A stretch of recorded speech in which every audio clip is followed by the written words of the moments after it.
Bark. All right, welcome to another episode of the Weekly Bark. My name is Jesse, and I'm your host. This week we've got Amanda. She's from Amanda's Quotidian Books on YouTube, and she's got a YouTube channel of over 4,000 subscribers, Goodreads with over 900 followers, went to UBC in Canada to college, has held a variety of jobs since then, primarily now is talking about books on YouTube, or BookTube, right? And so welcome to the show. Yeah, absolutely. How are you? Thank you. Yeah, I'm good. You didn't know you were going to have to learn a new vocabulary word just to say my socials, did you? No, I did not. And I like it. So thank you. So on your Goodreads page, it says you've read over 3,000 books. Is that true? Yeah, 100%. Probably more than that. I only started using Goodreads in 2012. So it's a complete mystery to the world and myself what I was reading before then. But it was a lot before then too. That's amazing. I've learned a lot from following you on YouTube. And one, I didn't even know there was a whole YouTube community on books and BookTube, right? And that's one of the things that I absolutely love about YouTube and social medias in general is that there's these little communities, these niche communities that you can become a part of. How did you find that niche community on YouTube and start Amanda's Quotidian Books? So I think I was watching the Vlog Brothers, which is a more general YouTube channel. This was back in probably 2013. And they mentioned, I think her channel is called like Sauna Books or Sauna Book. No, it's Books and Pages, and Sauna's her name. And so that was the first dedicated BookTube channel that I became aware of. And then from there, it was like, are you joking? This is a thing. I will find everyone. I didn't find everyone, but that's kind of where it started. I watched BookTube for probably 2 years and was a creep on everybody's channels before I finally decided to start mine in October of 2014. So I've been doing for a long time now and enjoying it and having different eras to my channel. But if you have been in my life for long, you know that I can talk forever about books. And I thought that this would be a great way to offload my need to talk about books with people and not just to the same people in my, nuclear family all the time. So how long have you been on YouTube? Since October 2014. So 8 years? 8 years. Something like that. Yeah. And how has that community grown and changed over that time?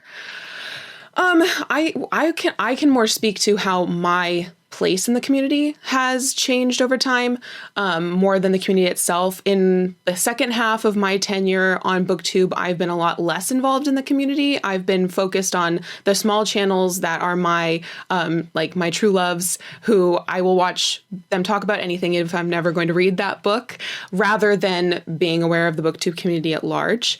When I started in 2014, 2015, the main things that I remember is that we had very similar videos that you expected every channel to produce.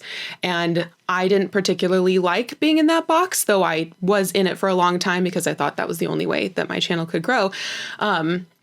But actually, my channel first took off in the wake of a discussion video I created, which is called Why Book Hauls. And it was me examining why do book haul videos get so many views? What is it about this? And I got a shout out from one person who had more than me. And then it kind of snowballed from there. And I've just collected a dung beetle for a while. It's been pretty stable for the last couple years, which I prefer. I feel like the subscribers that I have right now, a lot of them are long-term viewers. They leave thoughtful comments. Inevitably, whenever I get a boost of subscribers, which, we'll see what happens in the wake of the Weekly Bark. But a lot of times you get, a little sprinkling of trolls in there. Those just aren't my fave to deal with. So my channel being less than 5,000 subscribers, we got a good little community of cyborgs. So that's what I call my subscribers. I was going to ask about that. Yeah. How did you come up with cyborgs? I love it, by the way. It was completely random. It was I think my second video on my channel. And for some reason, I decided that the concept of cyborg was cool. And I was going to argue about why every human that uses technology to the levels that we do is a cyborg.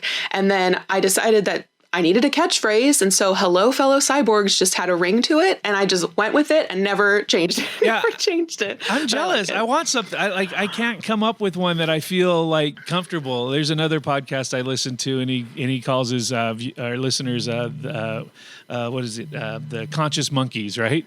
Oh, okay. And so so he's like, okay, what's up, conscious monkeys? And so I always thought that was kind of a cool one too. And a lot of people have them. Was it Philip DeFranco with "Hey, you beautiful bastards" or whatever? I just haven't been that creative. I would say like just you'll know when it feels good, and then just commit, and then after 4 years it will feel normal. There you go. So going back, we had talked a while back, and you said in high school, because you took all the AP classes, right? And I did. all that sort of stuff. But you spark noted everything, right? I sure did. Yeah. 100%. I did not have time to read Tale of Two Cities my sophomore year, I'll tell you. And it's funny because as a person who was an AP teacher for a long time, it's really easy to get caught up in the notion that you're the only class those kids are taking, which is just not true, right? They got 6 or 7 other classes and their teachers think that their class is equally as important, and it can be easily piled on. And so, when did you go from spark noting the books to going and reading the books, and then develop this love for literature? Do you remember? Yeah, I think it was 100% community college. So I did AP and even the IB International Baccalaureate program in high school, and it burned me out, and I did okay, but I should not have taken any of those tests. I think I passed one of all of the tests I took in those years. And so in consequence, I decided for that and financial reasons to go to community college. And so I then had the freedom to choose classes I actually wanted to be in. And I took the time to explore my love of literature outside of AP English that always made me feel like an idiot. So once I had the room to breathe, and I had some teachers validating my ideas rather than just making me feel like the bottom rung of this tiny, very intelligent community, then I started getting confidence and learned how to appreciate literature, I think, a little bit more positively than just having it be just something that I had to show up for 5 days a week, whether I liked it or not. I think also I was able to choose the specific kinds of literature classes I took. So I remember I took Shakespeare's tragedies. So it was an entire class just about the tragedies, which, I don't care about the comedies, but I'm here for emo kids. So that was great for me. When I transferred to UBC, I had the opportunity to take a Victorian literature class, and that was also something I was into. I just think that I think it was mostly not having the mental energy to dedicate to English class in high school. And then so every book became a burden, no matter if it was actually a good book. Like Jane Eyre for a long time was my favorite book of all time, and I actually had to read that in high school. But at the time, I skipped 2/3 in the middle, and I was just reading it for the bare bones, and it was only after when I was reading it by choice that I realized how great it was. So I think it was just the environment at the time. Yeah, I'm always amazed at how books change over time. I tell the story about when I was in middle school, they made us read Huckleberry Finn, and I'm like, this book's garbage, right? I mean, I was a 12-year-old boy. We weren't ready for that, right? We weren't ready for that, the heaviness of the subject matter. We didn't even fully understand the subject matter, and then of course it's written in dialects, and it's hard enough to just read with comprehension when you're 12 anyway, and then now trying to decipher a dialect, and I was like, this book's garbage. And when I got to college, which was for me is later because I got to college in my mid-20s, and then I remember when when I was at Cal State Fullerton, the professor goes, "Yeah, we're going to read Huck Finn this week," and we had a week, so it was like a Tuesday, and the next Tuesday we're going to discuss the book in class. So I had to get through it in a week. And I was like, well, whatever. I paid for the class. I'm going to do it. Dang it. I read it, and I'm like, wow, this book got better over the years. And I was amazed, and it turned out to be, I loved the book. But I wonder how many kids we kill in high school education with books that they're just not mature enough to read. It's not that the books are, but then they carry that memory forever. Oh, Steinbeck sucks, or whatever. Shakespeare's awful, and all that sort of thing. Tell me about the comedies. What turned you off on the comedies of Shakespeare? Oh, I'm just an emo kid at heart. I just find that oftentimes humor in books just does not come across. I recognize it on the page and I think to myself, I should be laughing, and I never do. And so, whereas like I can totally get into the melodrama of like the ridiculousness that is Hamlet, which is one of my favorite Shakespeare plays, but also it's like, Hamlet, please, just one thing, do one thing for me. He never does, though. No, of course. I love that play. Like Macbeth and Hamlet are my two favorite plays. And I like them for different reasons. Because I look at like, I think one of the things that blows my mind about Shakespeare is I often joke, if you could only have one book and that you wanted to know all about the human experience, if you had the complete works of William Shakespeare, you have everything you need to know about the human experience. And I think it was really far-reaching for its time. For instance, in Macbeth, when the opening scene comes out, when the sergeant's all describing Macbeth on the battlefield, and he talks about how he's just without fear of death. He runs into the middle of this thing, cutting everybody down, finds this, enemy, cuts him open from his belly button to his chin, pulls out his entrails, cuts his head off, puts it on a battlement, and comes running off the thing. And the king's all, oh yeah, valiant cousin, worthy gentleman. I'm like, absolutely not. PTSD, psycho killer, right? But Shakespeare kind of hints at this stuff that it took us hundreds of years to get vocabulary for, but he knew about it. They knew about, like, he's describing PTSD to a T in that scene there, and nobody recognizes it. And that makes it, for me, in that play is a lot of fun, because I also think that the weird sisters aren't really the evil people. It's the Macbeths. They're the evil people. First time we meet, Lady Macbeth, she goes, "Come, you evil spirits, unsex me here," right? I mean, you can't get more of a demonic prayer than that, right? And yet the weird sisters up front, who had like this premonition that Macbeth may be king someday. Anyway, I love that. I love that stuff. Yeah, I think, that was, I kept track when I was in college. I kept track of every single book that I was supposed to have read in high school. And one common thing that happened every year was there was a Shakespeare play every year. It was Romeo and Juliet freshman year. And the only way I got through that, well, actually, I think we might have read it completely in class, but I think trying to teach high schoolers Shakespeare, I think it encapsulates what I think a lot of English classes, and maybe it was just in my time, maybe they've improved, but what they're doing wrong, because as adults can appreciate, like, wow, in 1616, we had this idea already, we just didn't have the language, but kids are like, I don't want to have to learn another word that ends in TH. Like, I just can't deal with this anymore. And yeah, so I really like the comment you made earlier of like, how many kids are we ruining because we're giving them these highbrow texts. I shouldn't use that word, but these, accelerated texts when they're 14, and I hope that one day they will be teaching more YA books in English, as more quality YA books are being written, so that kids are seeing themselves in the pages, but then you can teach about metaphor, but it's in this cool, like, dystopian book rather than, Shakespeare. Absolutely. And I think that also creates a more relatable experience for the student teacher, right? And so it's like you're in something that's together, and then you can kind of narrow those paths where they're interested. Anything Marvel right now, you got kids' undivided attention. It seems like the Marvel franchise has kind of usurped all religions and mythologies in the minds of young people. They'll be able to tell you all about it. And then video game folklore. There's a whole lot of folklore in video games.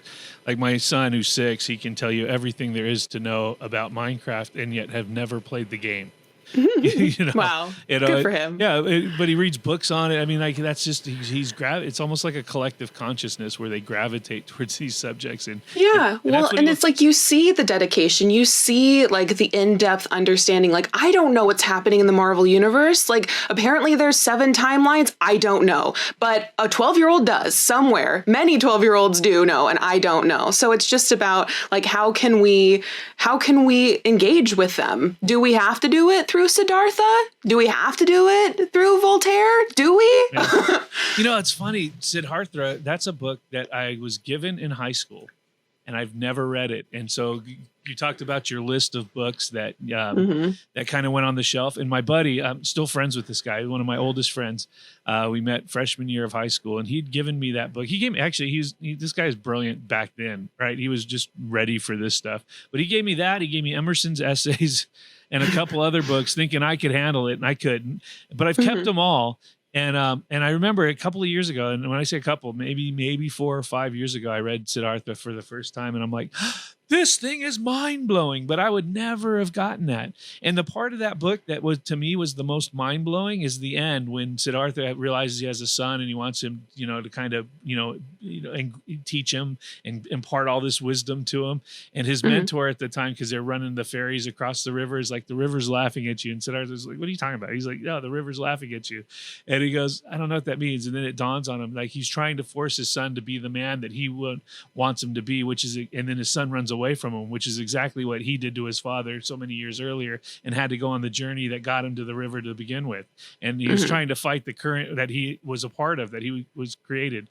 And I would never have gotten that as a 15 or 16, 17, 18, 19, 25-year-old kid, right? It would just never would have happened for me. Yeah. I understand the gut reaction of wanting to go to the quote unquote literary canon classics, which is a whole kettle of fish in its own, because for so many people, they are enduring stories. And I find that when I reread books, oftentimes the most rewarding rereading experiences I've ever had is with British, Victorian, and Regency novels. Those are the rereads that impact me the most, because I can find more in there. However, that doesn't mean that that's going to be the case for everybody at every period of their time, And so it's like, I had a lot of, English writers of the Victorian era to read in high school, and did not do it for any of them, but now I recognize their excellence. So yeah, I understand the gut feeling to go right to the classics. Like, if we're going to make kids read, we better do the good ones. But maybe that's just, a short-sighted approach.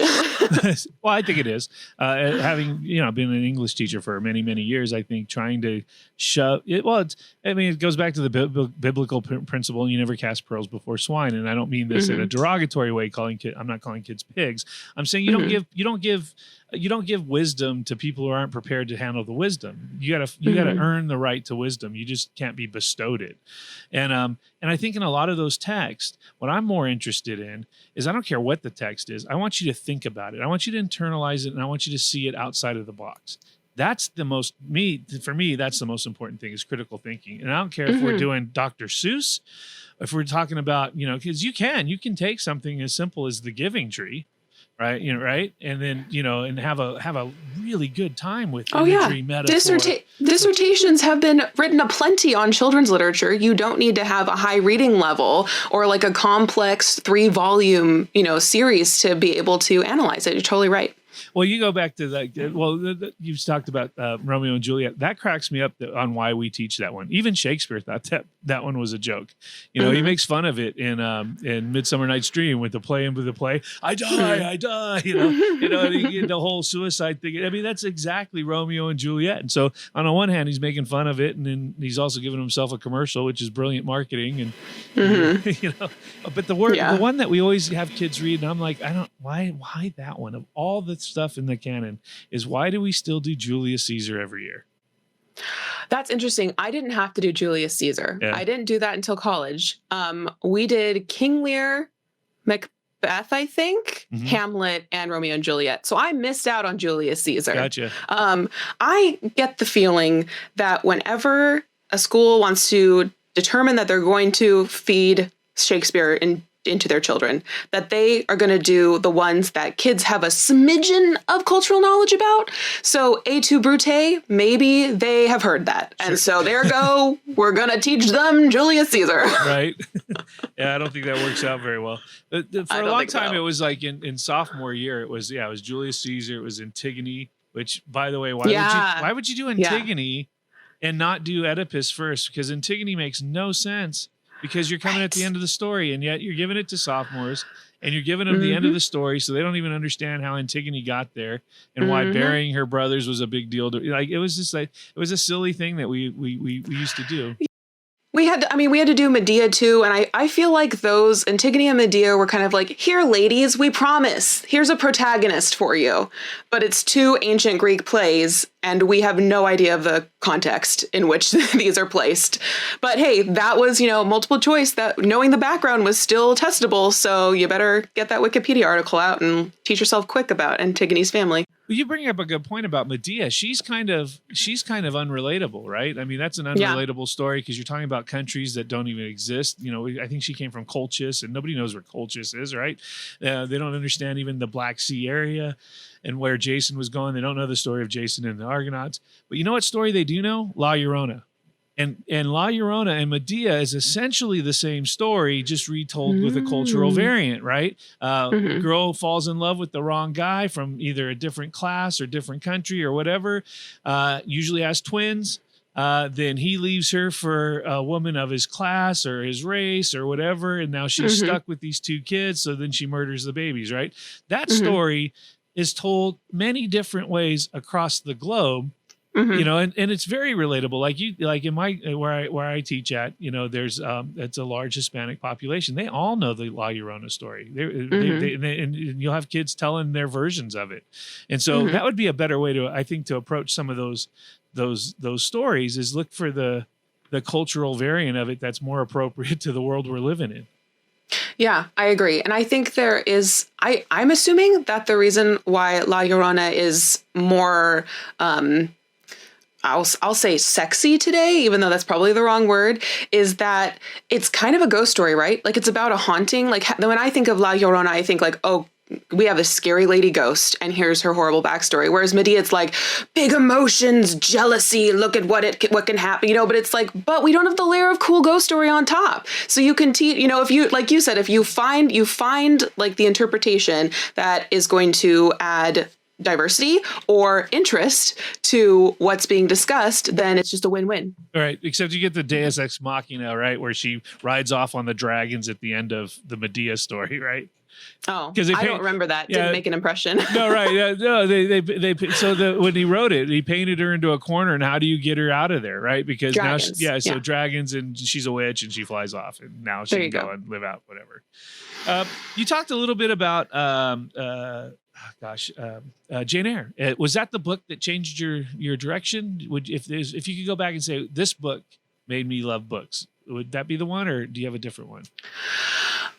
Jane Eyre made me rethink my opinion on classics, but the books, well, I mean, I've always been a reader. It's just like during high school when I wasn't reading Pride and Prejudice, I was reading Twilight because yes, I will stay up till 2 a.m. reading that, but no, I will fall asleep while reading Pride and Prejudice. You know, that was my headspace at 15. So I think Jane Eyre was the first book where I was like, you know, maybe the books that they tried to make me read aren't awful. It was just, they came at the wrong time. But no, I've always been a lover of books. I mean, I had and still have a obsession with mermaids. And as a child, it was even more intense. And often that in picture books was the only place you could find stories about mermaids. So I've been going back to books to fill these niches of the sorts of stories I want to hear that I can't find in other media for as long as I can remember. Mm-hmm. Yeah, I have distinct books, though, that I can remember. Like, I was like, oh. Like the very first book I'd ever read cover to cover, and it was my mom. It was because we had to read it for school, and I was procrastinating. My mom literally locked me in a bedroom with the book and said, "You can't come out until you read it all." I was at a little desk with a little lamp, and I had to read it. And that was Mrs. Frisbee and the Rats and Him.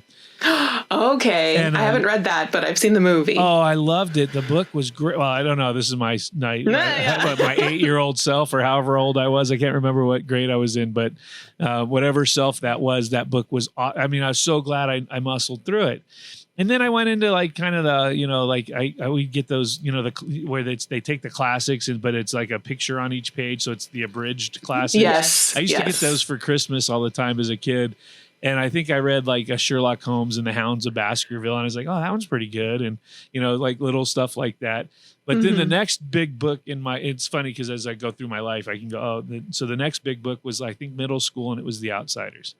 And because I just could relate to being in that sort of, you know, as a feral child, and they were all feral children, you know, kind of, you know, no parents, you know, go out and make your way in the world and try to, you know, fight against the system and the machine and being sort of the outside. I really related to that book pretty well. And then, later on when I got to college, it was like mind blown. But before that, when I went, because I was in the military, and that deployments became where I became an avid reader. because, you know, you deploy to Somalia or someplace like that and there's just nothing going on. So you spend a lot of time, well, what am I going to do? There's no TV, no internet back then. So you read a book. And that's where I read Mists of Avalon by Marion Zimmer Bradley, which was the Arthurian legends. And that was probably the largest book I'd ever gotten through, aside from the Bible. I'd made it through the Bible before that, but over a long, long period of time. But that was one I sat down and read cover to cover. And I was real proud of myself for that. And I read some stuff that was out of my wheelhouse too, like Maeve Beachy, I think was the author's name. Oh yeah, she's Maeve Beachy, I think. There you go, that's it. And she had a book called Circle of Friends, and that was, you know, I think it's kind of like a romance novel kind of thing. Yeah, and she's general fiction or romance. Yeah. So I read that and I had a good time with it. It wasn't. Good. I would never have picked it on, in a normal circumstance, but there was slim pickings in the little library we had, so I'm like, whatever, I'll read it. Yeah, absolutely. Yeah. What is your favorite genre, author, or time period of literature? Or do you have one? You would have to ask me like when. Okay. When, like, what, like from this period, what was your favorite genre? From this period, what was your favorite genre? So has it changed over time then as you've aged? 100%. Yes. So 100%. Where are you at right now? Right now, I've been mostly reading horror books this year, actually. So that's currently my little obsession, though I feel like I'm about ready to go back to classic literature. I finished a Jane Austen and went right into another one. I'm currently rereading Northanger Abbey, so I feel like maybe I'm just going to continue on the classic literature train, but I can find appreciation for almost every genre. The only ones that don't really work for me are like political or military, nonfiction or fiction, but it's like, but other types of nonfiction I'm down for SFF, children's media, all sorts, not romance so much, occasionally, but I'm pretty much game. It just has to be what I call an Amanda book. My friends on BookTube, when they recommend a book, I'll go in the comments and I'll say, is that an Amanda book? And since they know my taste, they'll be like, no, that one's not. Or like, yes, that one is. So is Jane Austen then your favorite author then? No, no. She's definitely not my favorite author. I have not rated any of her books 5 stars, but I find the rereading experience really enjoyable. And it's really fun to talk with Jane Austen. I have a lot of Jane Austen lovers in my life. And the more I read, the more I read between the lines, which is a lot what you have to do with Austen. So I find her a rewarding author, but I don't have a favorite author.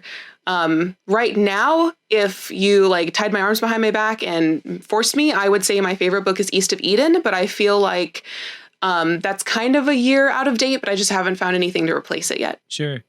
And with that, and you brought up a good point. I was curious about that. What makes it so, like when you rate, because I have a Goodreads thing account too, and I use that more just to kind of catalog the books I've read.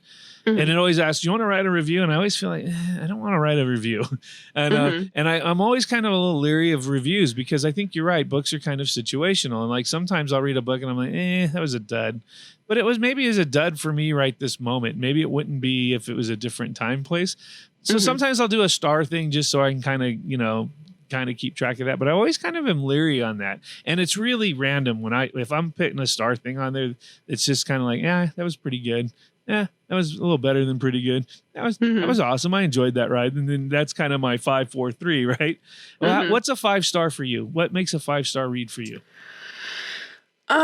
So when I started tracking my reading and thinking about star ratings with Goodreads, they kind of, at least when they started, they labeled their star ratings. So 5 was I loved it. 4 was I really liked it. 3 was I liked it. 2 was it was okay, and 1 was I didn't like it. And so I would use those like word descriptors would be how I would rate books. So when I was talking with a book, if I was saying I really liked this, then I knew that was a 4, not a 5-star. So from then, now that I'm using Storygraph, which is another online reading tracking system, they allow you to do quarter, half, and 3/4 stars, which at first I was opposed to, but now I love it. So now, I've kind of fine-tuned my star rating. But to answer your question, what is a 5-star book? A 5-star book is a book that I perceive has rereadability factors. It's a book that hits some of my buzzwords or touches on the themes that I find really resonant. Oftentimes, a 5-star book has to have some element of psychology or character introspection because that's my jam. Oftentimes, 5-star books will make me cry, or they'll have an element of like grief or tragedy in them because that resonates. That's one of my buzzwords. But most importantly, a 5-star book has to be a book that is easy for me to read, something that I'm not going to, I'll watch another YouTube video, or, I don't feel like reading today. If there's any sort of hesitancy in my picking that book up, oftentimes it's never going to be a 5-star at that point. It's possible I could reread it and love it then, but if the reading process is not smooth and enjoyable every time I go to sit down, then oftentimes it's not going to be a 5-star for me. Awesome. And then, is there any books that you've rated as a 5-star in the past that you would downgrade now? 100%. 100%. Yeah, I did in 2020, I did a huge project on my channel called Hindsight is 2020, where I wanted to reread 50 books. And I succeeded. I did that. I reread more than 50 books that year. And there were like half of, or maybe a third of the books that I wanted to reread were books that I knew I was going to demote, but I wanted to reread it so that I could justify why I knew my feelings would be different. A third of the books were books that I thought might get upped in their star rating, and that happened a few times, and that was the most rewarding experience. But yes, I 100%, I no longer mourn 5-star demotions. Now I just say, okay, I've grown, cool. What's the next 5-star? Now, do you buy all your books, or do you get them from the library? How do you do that? When I first started in the BookTube community, that collector mentality was really important. So I was buying almost every book that I read. And I think I also had an Audible subscription at that time. So I was also buying audiobooks. But as the years have gone on, I've been buying less and less. And actually, in the last couple of years, I've been struggling with bicep tendonitis, which means holding books sometimes is physically painful. So I've been relying more and more on audiobooks. And because my library systems through Libby and Hoopla have such a plethora of audiobook options, I only buy audiobooks now if I cannot get them anywhere.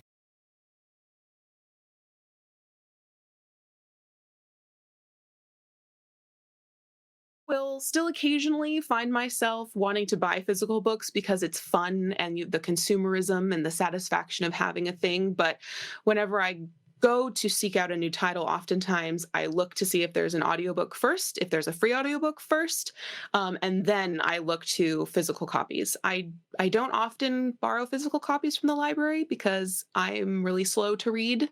I do love buying used books though. So oftentimes I'll buy used books online if I can. I'll spend hours in a used bookstore. My family hates it. Like, if I'm actually in any bookstore for that matter, if I go to Barnes and Noble, I can spend hours in there too. But a used bookstore, man, then I could just, you guys go get lunch. I'll see you later. I'm going to be in here forever.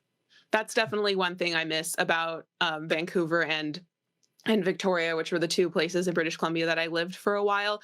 They have some really good used bookstores, like Old, Musty, Fire Hazard. It was so great. So many good afternoons. That's the best, right? Yeah, I love that smell too. There's like an old book smell. And I've heard that it slightly smells like vanilla, and it's because it's like the glue breaking down in the spines, and the breakdown of that glue is what creates that old book musty vanilla dust smell, which is just, you literally can't bottle it, but many candle makers have tried, and I have bought those candles to great disappointment. Right. Yeah, no, there's something special about that. It's for me, it's like a window into the soul of the wisdom of man. Like, I think so. When I grab a book, it's like you get into somebody's mind for a minute, right? And then if you really relate to the character, then you can bounce around into different sort of mindsets. And there's just something about a book. I don't feel the same way about a movie. Like, I never get to the end of a movie and go, I wish it went another 15 minutes. Usually I'm like, oh, thank God it's over. I gotta go to the bathroom or something, right? Whereas a book, man, I'll get to where like you get to that last page of the book and you're like, no, I want 5 more. I need 5 more. It's not a good enough wrap up, but it is. It's enough. And it makes it not. I don't know. It makes it so I end up buying more. So I was still the tactile thing about a book. I like feeling it and flipping the page. I bought a Kindle, so I got the Kindle that's not, so it doesn't have all the color and you can't go on the internet and surf around. So it's as close to being an electronic version of a paper book as possible, and that's nice, but it's not the same. I don't get the same enjoyment out of holding the book or feeling the pages in my hand and the sense of accomplishment when you see what, you're in the middle of the book or you're towards the end of the book.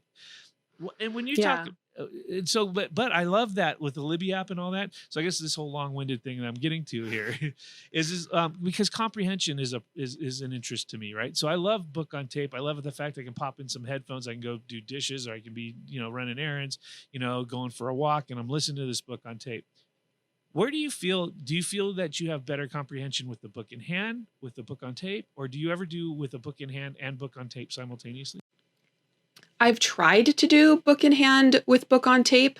However, recently my audio, let me think, like my audio comprehension skills, like being able to hear the language and the words that are coming through, is a lot faster than my reading comprehension. Most audiobooks, I listen to at 2 times speed these days. So whenever if I was going to pair reading a book with reading an audiobook, I have to slow down the audiobook because I can't read with my eyes as fast. So then I feel like it's being sloggy. So I've been unsuccessful in doing a combo. Whenever I read an audiobook, I know my comprehension is not going to be as good as if I read in a paper book. And the reason why is because it is harder for me to go back and reread something if I need clarity. Most of the time, I just let the audiobook carry me forward. However, I truly love reading nonfiction on audio. That is one of my favorite things. If I want to read a nonfiction book, if they have it on audio, then 100% I am only going to be reading it on audio, because a lot of times with nonfiction, it can be a little bit more of a clunk or a slog to get into it. The writing style doesn't have to be as approachable or as readable, depending upon the nonfiction that you're reading. And with an audio, it sweeps me forward through the story. I'm not getting hung up on details. I'm not sitting there trying to memorize dates, and I just let the information wash over me in like its totality. And I will absorb whatever I'm going to absorb. But if that experience was good enough, I will go back and read the paper book and actually get in with those nitty-gritty details and really enjoy it.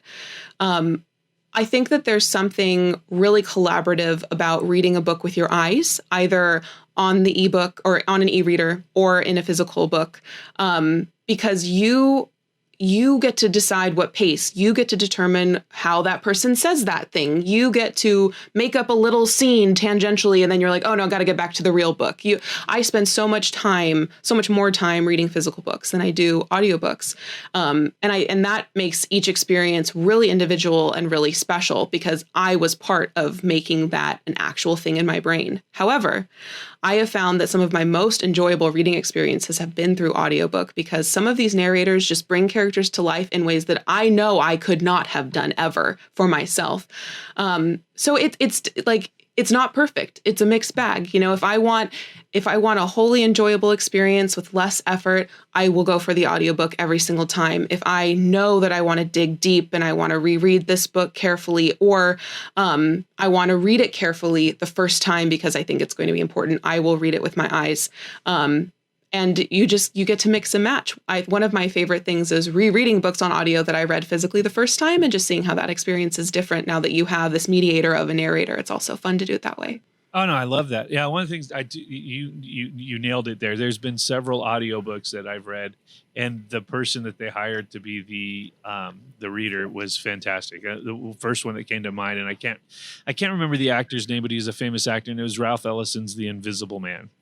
And I did that, and I did that audio with the book. And for me personally, is I have a hard time, and I don't know if it's because as I've gotten older and now I'm all digital all the time, so I'm always on a computer, and that my attention span or my brain's constantly moving and wandering, and so it's almost really difficult for me to sit with just the book by itself. I get too easily distracted, or my mind will start thinking about something else, and then I'll have to go back and reread the same paragraph like 15 times to get through it. Whereas if I keep the audio in my ear and then I'm seeing the word on the page, then I can really focus. And I've been able to get to where I can do it at 2 times speed. although I don't necessarily love that. I love it that I can get through a book quickly that way. And I just did that recently with the book Crime and Punishment by Dostoevsky, where I Mhm. played it at two times speed. And then I was, reading the physical copy on my Kindle. And that was good. But I find like though that we miss it too, because for the reasons that I love the audiobook, you don't necessarily get all the inflections at two times speed. So if you slow it down, then you start to see that natural pacing that the reader's getting. And so in one hand for, I guess in productivity to get through as many books as I can, or to get through a book faster, if I do it at two times speed, yeah, that's good. And I got the info and it's enjoyable. But if I really want to embrace that, reading experience, I'll go back down to normal speed and kind of hang there. So I don't know. It's Mhm. tough, but Yeah, absolutely. I just, I oh, go ahead. No, I was just going to say, I think that narrator you're talking about was Joe Morton, if I Yeah. remember correctly. Mhm. Yeah, that's something in regards to listening fast or reading as quickly as possible. That's something that I've really been thinking about for myself and my own personal reading journey for the last, I would say at least like 5 years. I've read close to or exceeding 100 books a year. Mhm. And for me right now, or for me last year and the years before, that felt like a very comfortable number because I didn't want to have so low of a number that it's possible that I wouldn't get enough books that I actually enjoyed throughout that year. And so for me, 100 felt like, okay, if like, even if 5 books are 5 stars, at least we've got 5 stars. Rather, if I only read 50, maybe I would have had none. Mhm. But the more that I work at my reading and treat it not only like a hobby, but also as something that I have to do, Mhm. the more I question like why this breakneck speed, what is it serving? So I've injected the story into my brain faster. Is that worth the cost of comprehension? Is that worth the cost of letting the story breathe and taking, more than 3 days for it to, permeate my senses? Is it worth me forgetting the character's name 2 weeks later? Right. I think, no, it is not worth it, but I don't know what steps I need to take to slow myself down. Precisely. I have still working on that one. Yeah. Francis Bacon said something in an essay once that was something like that. He said some things are meant to be read like to just taste it, right? And other Mhm. things are meant to be, and I'm going to screw this up, but the gist of it is not all things were meant to be read the same way. Some things you're just going to read it and kind of get through it because you're going to glean whatever information you need and you throw it away. Other Mhm. things you're going to read a little bit more deeply and get something out of it. But other things you're going to slow down and you're just going to study it, right? And I think that's true. I think there's a lot of books that I'll just sit down and go, yeah, this one's garbage, or it's not my thing, but I'm going to try to get through it. And then other ones that I'll be like, oh, that was okay, that was good. And it's one and done, right? I read it, and it was like the Circle of Friends book we mentioned earlier. One and done. I don't need to go back and read that book ever again. It was good. I enjoyed it. Another one by Pat Conroy too, South of Broad. That was, I read that book and I was like, yeah, that's cool. And I only read that because I met him once. When I was in college, he spoke at a thing I was at, and I always was. I'd never read like his great works like Prince of Tides or any of that stuff. And I say his great work like his that people say is great. I don't know if it's great or not. But so I never read Prince of Tides, or I don't even think I saw the movie, but I had that South of Broad and I read that book and I was like, oh, that's enjoyable. That was fun. But again, one and done. I don't necessarily need to go back to it. I'm just kind of stoked that we have all these different methods of that we can do that. I feel like too with me, like you mentioned earlier, you went back to all the lists of books that you were supposed to read and said, okay, well, let me go give these a try. Right. I've done that with the list of like the best 100 books, or, how these kind of things come out of, the 100 best books ever written. And I'm like, okay, cool. I want to do that. But I also feel like time's not on my side. Like my time is very precious. Like I don't always have the amount of time that I want. So I think a lot of it is I got to get, it's got to convince me in a very short period of time that it's worth me slowing down to normal speed if it's book on tape, and if it doesn't convince me that, then we're just going to rush through it. And I don't mean to say that, and I know I just said that I read, Crime and Punishment on double speed.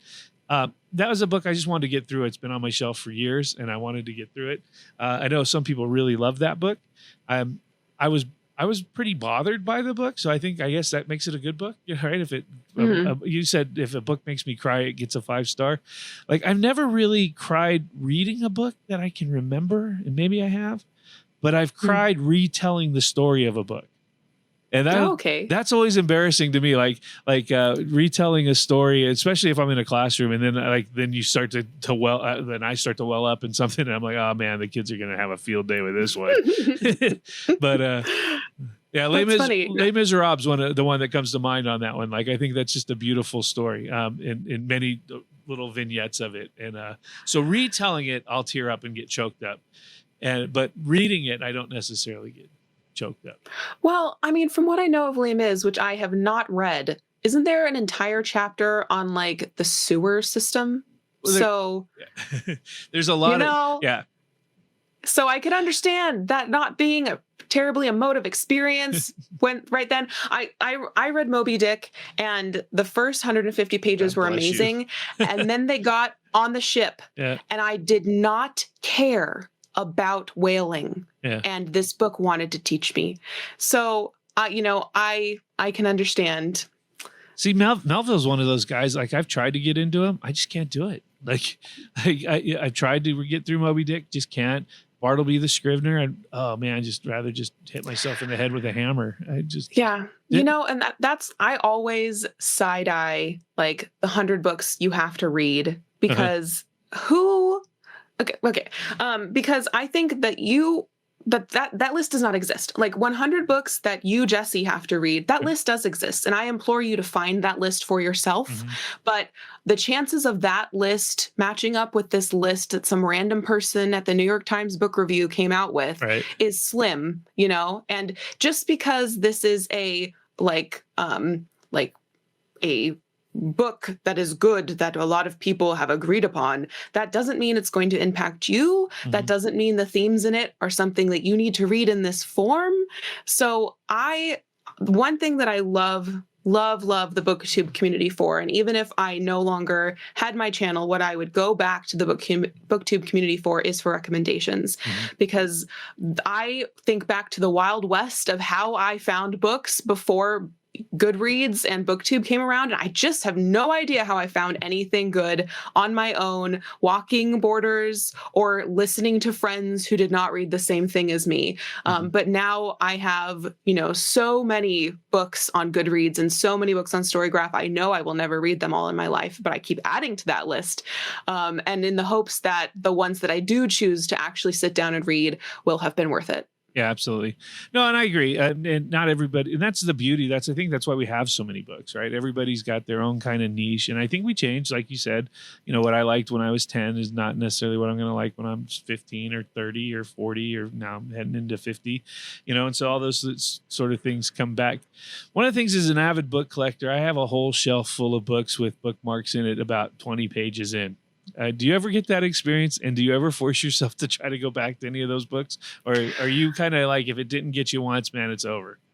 It depends. I have a lot of books on my shelves that maybe I read and I didn't love, or maybe I want to read one day, but I've just, for 3 years, it's never been the day. And I keep those if I know they're going to be difficult to find later. Mm-hmm. But, as I've been working on my channel, I've been working on trying to get a 0 physical TBR. I started at one point, I think I had 200 unread books in my possession physically. Mm-hmm. And so I've been whittling that down over the years, and it's been pretty successful. And during that process, the only way that I was able to accomplish or get anywhere near 0 was just by ruthlessly getting rid of books, ruthlessly DNFing books. And so for me, unless there's some emotional attachment to why this book is in my possession or why I think the story is really going to resonate with me, then if I'm putting that bookmark in and not going any further, I'm out. Yeah. I can pick the book up later if I want. Maybe in 20 years it'll be mine, but I don't have to carry this on my peddler's back for the next 20 years. Absolutely. Yeah, I kind of want to force myself to get through some of these books, because sometimes I think it's me. Like, I've had a lot of epiphanies lately about that. Maybe I'm just like, I think we want to arrive. Like, I think in general, like, I want to, like, I think it's a natural, I don't know. It's been a natural thing for me to, like, okay, I got everything figured out. And here's my little box. And this is my little box of comfort. And I like my little box because it's safe and it's secure and I feel warm and cozy inside of it.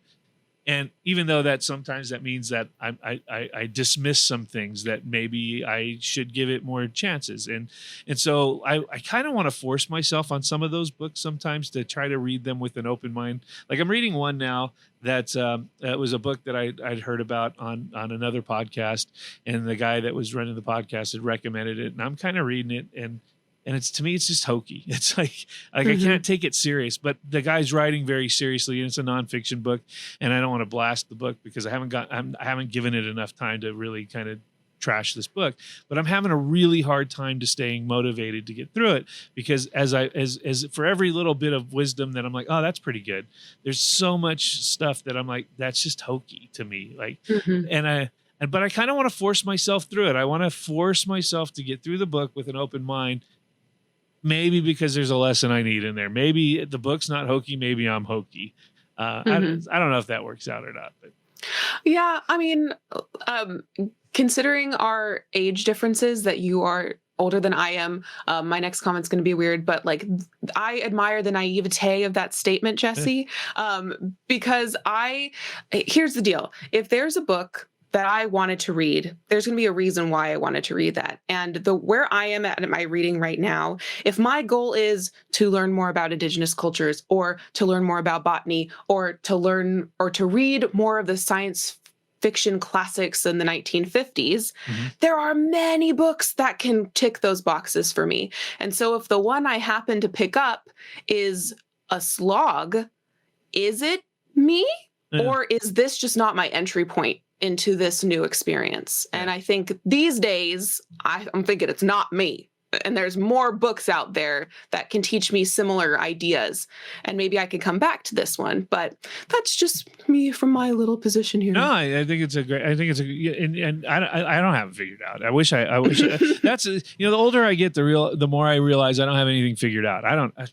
The things I used to think were sacred cows, now it's like, I'm not so sure that's so, we should really hold on to that one anymore. And so I just want to, I'm kind of trying to be open about it. I had an experience like there was a group I was a part of for years, and they had a library that they used to, so they had it was a charity organization. Their heyday was probably back in the 50s through the 80s. And then over the time, it's kind of petered out.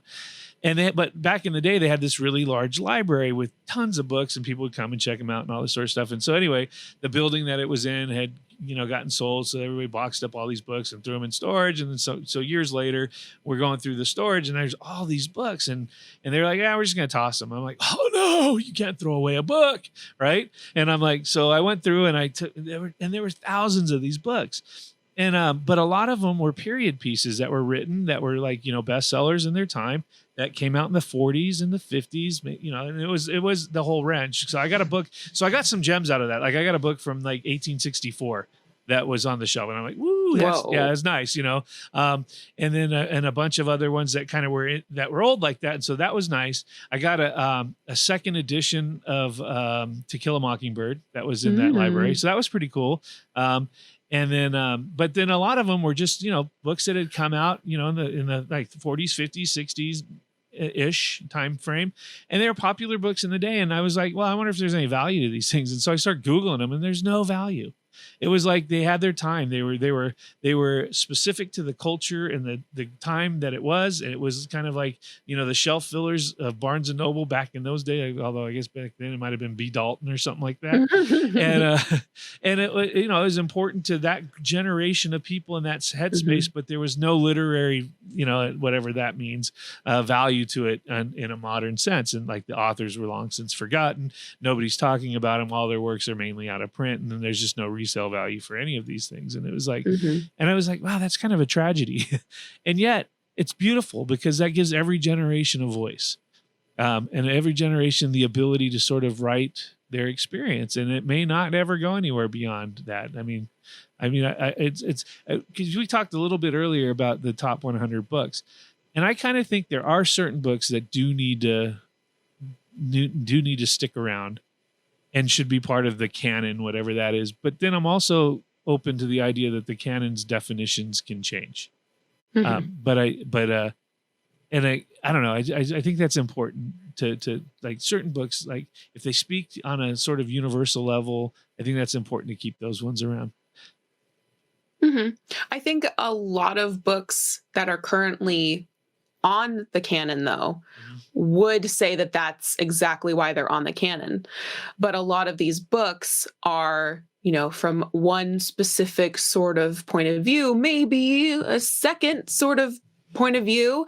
And so, where do we draw the line of, oh, this is every man, so every man should read this and can get the same thing out of it, and then exclude other books where it's like, well, actually, that was not every man, but Mhm. this book makes it more clear that this is not every man, but that does not mean it's less valid. So I agree with you. Like I'm not saying burn all of Dickens. I'm not Yeah. saying don't read Jane Austen. But I'm also saying that I wish that I wish that I had read less white people Yeah. through my 4 years of high school. I really Well, wish that I sure. had. Absolutely. Well, no, I get that too. And I think that's that. Well, I think as culture changes too, right? People become and becomes more of a diverse culture, and not that Mhm. I don't even know times are Well, definitely different. Like we live in a different America than America 200 years ago, right? Or yeah. even 50 years ago for that matter. My childhood, the way I grew up, is so radically different than the way my son is going to grow up. Mhm. And that's good. And as that culture changes, which all cultures do change over time, then yeah, you're right. You're going to look back at some of those books in the canon and go, that no longer represents this culture or the everyman of our current culture. And then absolutely, that's a valid argument to have. And then maybe we dump that one and we replace it with something else that's more in line with what our cultural values have become. Well, and frankly, what is the value in having a quote unquote everyman text? I think that when I read now, Hmm. I want to experience things that I will never be able to experience myself, whether that's being a marine biologist or whether that means being a Black woman in the antebellum South.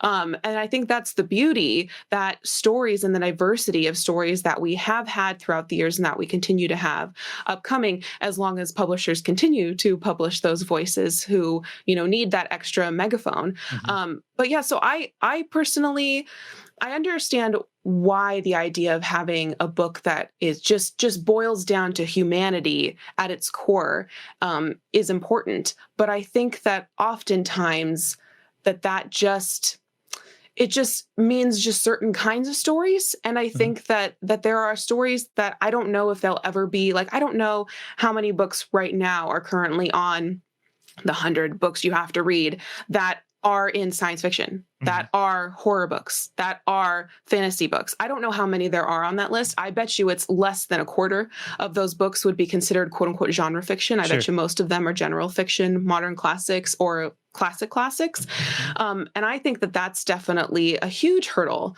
that we need to get out of. I mean, science fiction stories were a joke for a long time. Right. It was like, oh, you're reading comics, you're reading science fiction Right. stories in Weird magazine. Like, what are you, 12? Right. And now we look back at, authors like Bradbury and Asimov, and it's like, oh, masters of their craft. Right. So we're just constantly catching up to what society at large deems like appropriate or studyable or admirable. And I just want people to just like loosen up, just Yeah. like read widely. Don't put yourself in boxes. Don't put your nose up at things that you aren't in, and just give things a chance. Explore through books. Well, you're right, because there's academics and so a lot of that comes from academia, right? So you have a bunch of Hmm these academics going, well, this book fits, these criteria, and therefore, it makes it a great book, and nobody reads it. And then you have other books that don't fit any of those criteria, and everybody reads it. You mentioned hmm Twilight earlier, right? Like hmm I read Twilight. I mean, it was like, okay, it's an okay story, but it wasn't like literary greatness. I mean, I didn't hmm like, but people love the story. They love the simplicity of it. They love the forbidden love. They love the whole idea of, the danger of that romance story. And so there's things that gravitate. The Harry Potter series, right? People hmm gravitate towards those stories and these sort of genres. I was listening to another podcast where they were talking about the Lion King, right? And how the hmm Lion King is really, and what they were positing is that the Lion King is really really just the retelling of the old ancient Egyptian mythologies, of Seth and Set and Horus, and where you had the evil brother I've that heard wanted. that it's a retelling of Hamlet. No, it is. It's 100%. Well, they didn't. But again, these people on the podcast were more in your age group, and they probably never read Hamlet and had that experience, and so they didn't have. But you're absolutely right. But Hamlet's a retelling of Amleth, which was an old, there you go, story. But beyond that, and the funny thing about Amleth is you just take the H at the end of Amleth and you move it to the front, and you got Hamlet. But he was not subtle. No, not at all. No, it's a direct ripoff. Well, I was talking with another guy on one of my podcasts, and he made that mention that in Shakespeare's day, they weren't trying to be the original storytellers. Right. It wasn't the struggling artist like, oh, I've got to go. Was it Shakespeare in Love where they're in the middle of like rehearsal? And he's like, I have to go write a poem. And he runs upstairs. That's such a Victorian idea. And that sort of, the romantics, like the Percy Shelley, the Lord Byron, that's where you get the sublime. Yeah. Well, that's where you get the struggling artist. I'm going to create this massively original piece of art that nobody's ever done ever. And that's just utter nonsense. These stories, we tell them over and over and over again, whether it's the biblical Cain and Abel, whether it's Claudius and Hamlet, killing each other, whether it's Set and Horus. It transcends culture, it transcends time, and we put cultural spins on them. We put these things as we retell them, versus La Llorona, Medea, all these sort of things. But the general concepts of these stories, they're forever. And so you're not going to really come up with a new one there. But what you can do is tell it in a new way, in an exciting way, with a different group of people. Maybe you do challenge the idea of the patriarchy in a story, and you retell Hamlet where it's two sisters or something. You can do all that stuff in art and have fun with it. And I think that's beautiful too, because as societies grow and progress and as culture changes, then society is going to be more open to those kinds of things, and people are going to gravitate towards it. They're going to love it. And that's why I think the Marvel, whether it's Harry Potter or the Marvel movies, it's all the basic same thing. It's good versus evil. It's this somebody who's got to come up and, find themselves. They get challenged by some sort of darkness or evil. Maybe it's the evil within or the evil without, and they have to overcome that. And then rise to the level in which they were supposed to come to. We love that stuff. Absolutely. I watched a YouTube video, a BookTube video that really sparked a huge interest in me. And it was talking about, it was like my year of rereading. I think it was by Pages, I think was the channel. I don't think she's doing posting anymore. And she was talking about, if I could only reread 30 books for the rest of my life, these were the only books that I could read for the rest of my life, what would they be?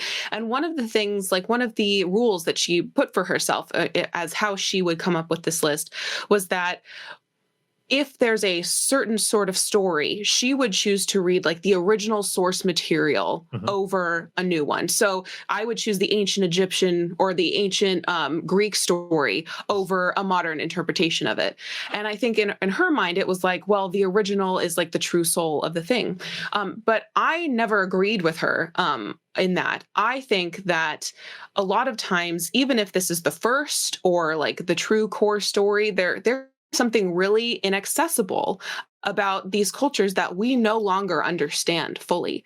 And so I'm never going to be the sort of person to, poop all over the Marvel universe because it's just the hot new thing, because obviously, like you're saying, something deep in there was deep, in ancient Greece as well, but putting capes on it and having, mighty hammers, somehow this is allowing people to share these very human experiences that have been around for so many years. And if we need to dress it up in capes, then let's dress it up in capes. But we've got people talking about, friends dying and sacrifice and all these sorts of things that will continue to be part of the human condition. And however we need to communicate that with each other, if it needs to be updated every 5 years, then I'm all for it. Well, and I think we should allow people the opportunity to take those stories and play with them and see what you can come up with.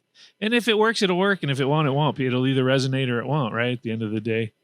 Have you ever thought about being a writer with all your love of literature? And so way too hard. Yeah. Too hard for you? It's way too hard. Yeah. There was a period, I think it was like 2015 or 2016, where I was determined that I was going to write a novel, and I would sit down for like 45 minutes every night and I would write, and I didn't have to write for however, like I didn't have to get to a certain goal or whatever, but it was pulling teeth every single night. And after a while, I finished that like first manuscript, and it was done. It wasn't perfect. It was probably crap, but it was done. Uh-huh. And so it came time to go back and start editing to make it readable. And I was just like, why?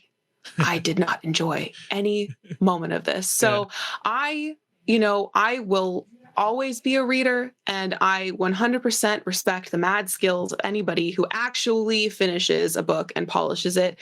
But I just think that just like I love food, but I will never be a chef. I feel like it's going to be the same thing with books. It's funny you bring that way. So I have several friends, and one of the friends, and I'm trying to get him to come on the podcast, is a colleague of mine, and he's a published author. He's written many, many books, but he has in his last book, I came out probably 10 years ago. And we were talking about that the other day. It's like about being a writer. And he goes, and I kind of asked him. I said, "Why aren't you? Are you working on anything right now?" He's like, "Nah." He's all, "I'm not as in a tortured state as I was back then." And I've talked to another guy about that same thing about writing. And so, like you said, I have a manuscript that I keep in my, matter of fact, I have two of them that I keep in my computer bag, and I cart these things around and have for decades. And I started writing both of them at tortured states in my life.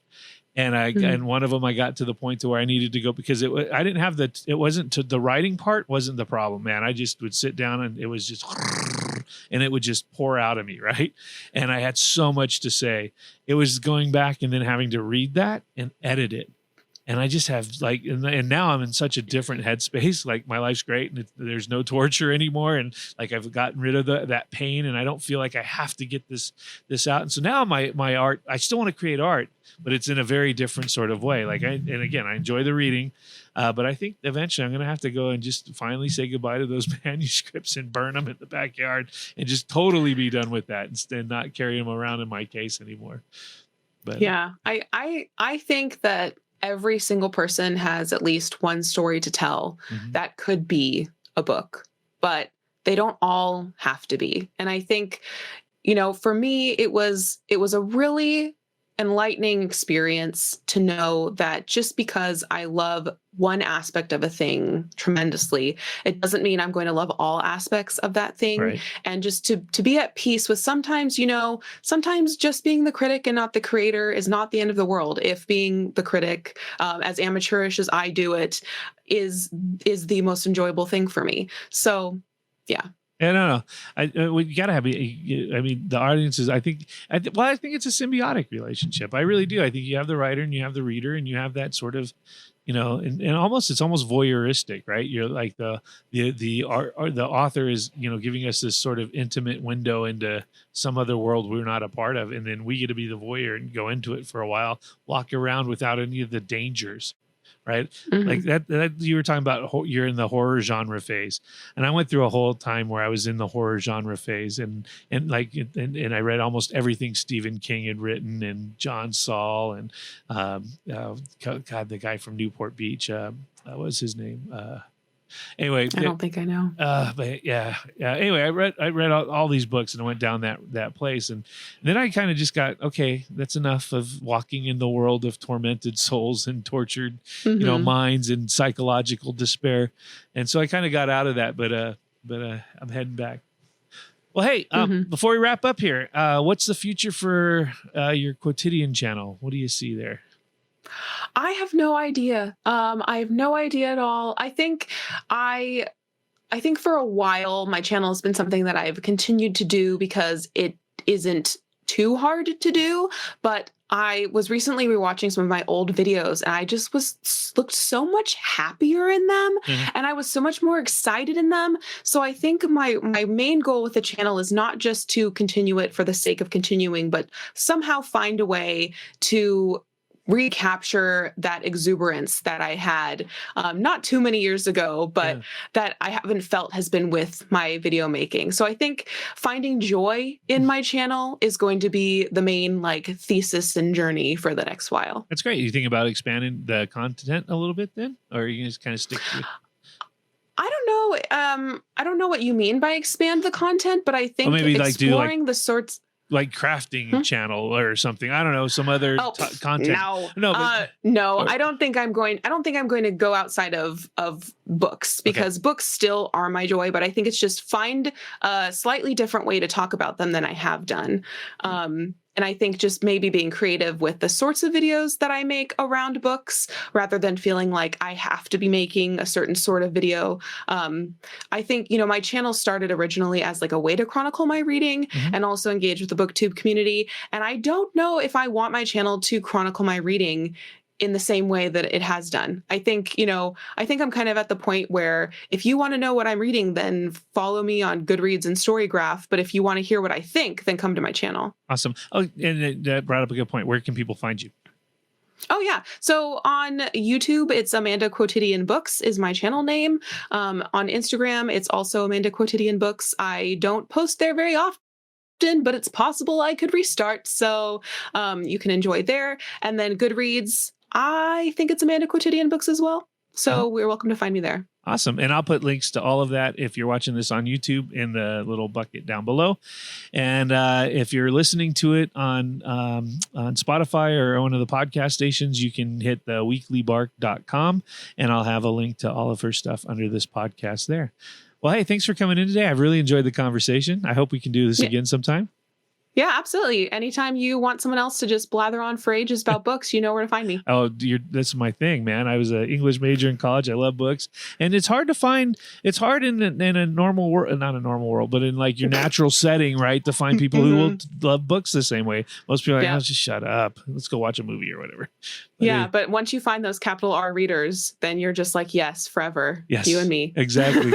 I got to get better. Like I need to maybe post something in that BookTube realm or something, but to get out there and reach out to that community, because I think that's a cool community. As long as you're having fun, then just post whatever you want. Awesome. Well, hey, thanks for coming in. Don't hang up yet, because we're going to have to finish the upload, but I'm going to go ahead and hit the stop recording here right.